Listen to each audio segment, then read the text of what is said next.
মার্কিন যুক্তরাষ্ট্রের নতুন শুল্ক নীতির পরিপ্রেক্ষিতে বাংলাদেশ সরকার মার্কিন যুক্তরাষ্ট্রকে দুটি চিঠি দেওয়ার সিদ্ধান্ত নিয়েছে। আগামী ৪৮ ঘন্টার মধ্যে এ চিঠি পাঠানো হবে। দুটি চিঠির একটি পাঠাবেন প্রধান উপদেষ্টা ডক্টর মোহাম্মদ ইউনূস।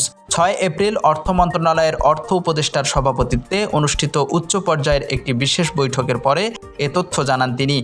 বিষয়টি নিশ্চিত করে প্রধান উপদেষ্টার প্রেস সচিব শফিকুল আলম বলেন, দুটি চিঠির মধ্যে অপর চিঠিটি বাণিজ্য উপদেষ্টা বশির উদ্দিন পাঠাবেন যুক্তরাষ্ট্রের বাণিজ্য প্রতিনিধির অফিসে। সভার সিদ্ধান্ত অনুযায়ী অন্তত আরও ৩ মাস যেন আগের মতোই ১৫% শুল্ক দিয়ে পণ্য রপ্তানি করা যায় তার অনুরোধ জানানো হবে চিঠিতে।